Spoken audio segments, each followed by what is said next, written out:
Assalamualaikum warahmatullahi wabarakatuh. Waalaikumsalam warahmatullahi wabarakatuh. Perkenalkan, nama saya Amela Hadi Wardani, perwakilan dari OSIS Sekbid Kewirausahaan. Di sini saya sudah bersama Ibu Sundari, selaku Ketua Jurusan Otomatisasi Tata Kelola Perkantoran dan sekaligus narasumber pada podcast hari ini. Assalamualaikum Ibu Sundari, bagaimana kabarnya hari ini? Waalaikumsalam warahmatullahi wabarakatuh. Alhamdulillah diberi kesehatan. Amel gimana? Alhamdulillah baik Bu. Jadi hari ini saya akan mengajukan beberapa pertanyaan mengenai jurusan otomatisasi tata kelola perkantoran. Langsung saja untuk pertanyaan yang pertama, bisa dijelaskan Bu, OTKP ini jurusan yang seperti apa? Untuk tahun 2020-2021 perlu Ibu sampaikan dan perlu saya sosialisasikan. Iya. Kalau OTKP singkatan dari otomatisasi dan tata kelola perkantoran. Itu istilah-istilahnya adalah adanya bidang keahlian bisnis dan manajemen, kemudian program keahliannya manajemen perkantoran, kompetensi keahliannya adalah otomatisasi dan tata kelola perkantoran. Jadi istilah-istilah ini harus atau wajib diketahui oleh semua warga yang ada di kompetensi keahlian OTKP. Tuh. Nah, itu adalah penjelasan dari Ibu Sundari mengenai jurusan OTKP. Seperti yang kita tahu, setiap jurusan pasti memiliki keterampilan yang harus dimiliki dan dikuasai oleh siswa jurusan itu sendiri. Nah, untuk OTKP sendiri, keterampilan apa yang harus dimiliki dan dikuasai oleh siswa jurusan ini? Ya, terima kasih. Untuk OTKP, keterampilan itu apa yang harus dikuasai? Saya yakin dalam era seperti ini, semuanya wajib untuk bisa dimiliki sebagai keterampilan. Tapi yang utama di sini, OTKP fokus pada masalah tentang informasi dan komunikasi yang efektif itu yang harus diterapkan. Sehingga semua kompetensi, semua keterampilan wajib dimiliki oleh jurusan OTKP ini yang memberikan suatu manfaat bagi siswa itu yang nantinya bisa lebih mandiri untuk menghadapi persaingan yang sangat-sangat keras seperti ini. Baik. Nah, yang kita tahu kita sedang berada di masa pandemi, pastinya pembelajaran kita menjadi tidak maksimal. Menurut Ibu sendiri, bagaimana cara pembelajaran yang efektif dan bisa disampaikan secara menyeluruh kepada siswa? Ya. Nah, pada masa pandemi paling tidak kita harus mematuhi aturan yang ada seperti 3M ya, memakai masker, kemudian membasuh tangan dan menjaga jarak. Nah, pelajaran yang efektif tentunya disesuaikan dengan aturan tersebut. Untuk SMK yang merupakan suatu sekolah yang disebut vokasi, kejuruan, tentunya banyak praktek yang harus dijalankan oleh siswa tersebut.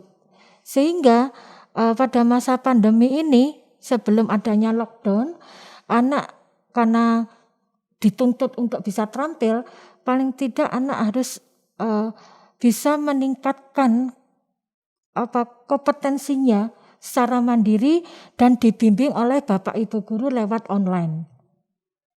Dan sepertiga kemarin sempat tatap muka dan dimaksimalkan oleh siswa tersebut. Kemudian setelah adanya kondisi pandemi yang belum bersahabat ini, hanya kita kembali pada online. Itu pun siswa diberikan suatu jadwal yang tentunya dari jadwal online ini siswa secara mandiri di rumah untuk meningkatkan kompetensinya tersebut lewat pembelajaran online. Baik. Kali ini saya akan membahas tentang ruang lingkup kerja di jurusan OTKP. Untuk PKL sendiri bisa dijelaskan bagaimana prosedur PKL di jurusan OTKP? Ya.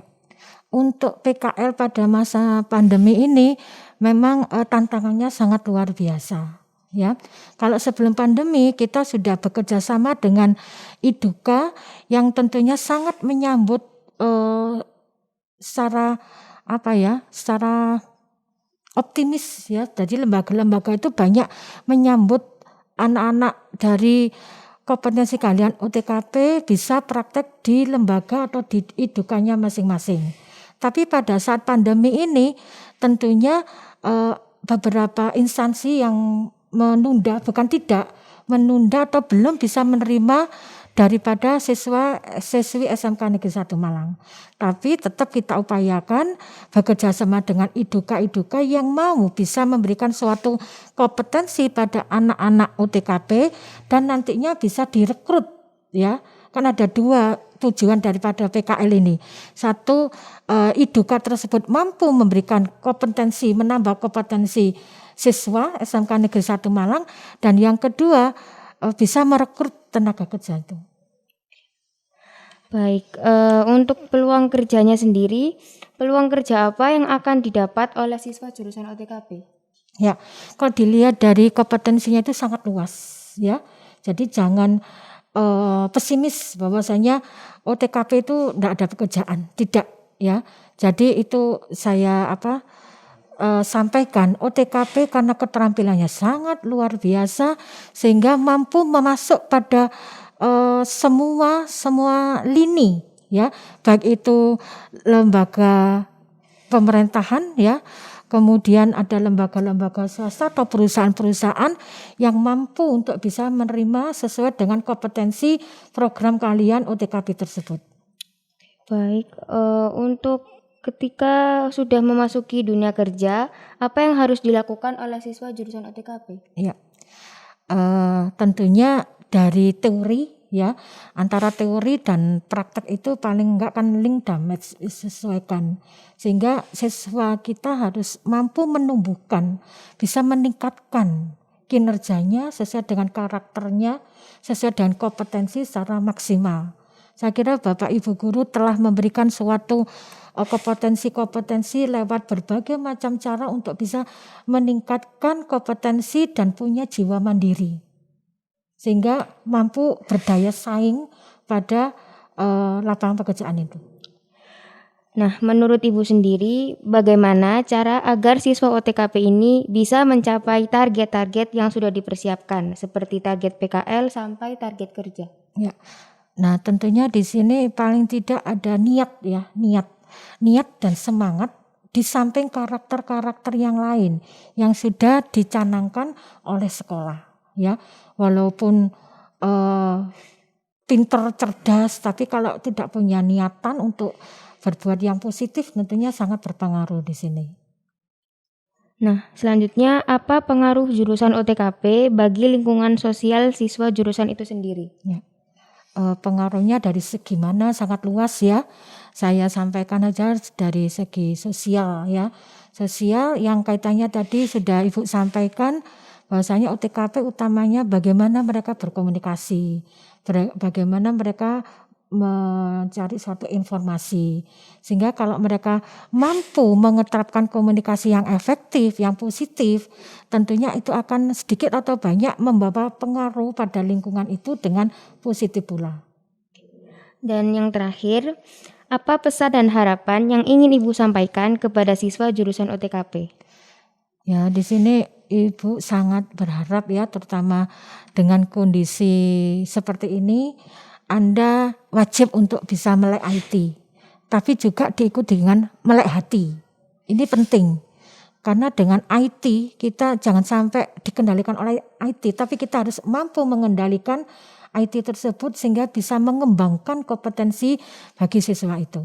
Kalau sudah mampu meningkatkan kompetensi ini juga diikuti dengan melek hati, kita lebih bertakwa, kita lebih bisa meningkatkan ibadah kita sehingga antara melek IT dan melek hati itu bisa berjalan bersama-sama sehingga mampu menghasilkan siswa yang manusia seutuhnya. Jadi tidak hanya pinter, cerdas, tapi dalam hal duniawi saja, tapi juga diikuti dengan takwanya itu, imannya itu. Itu pesan saya.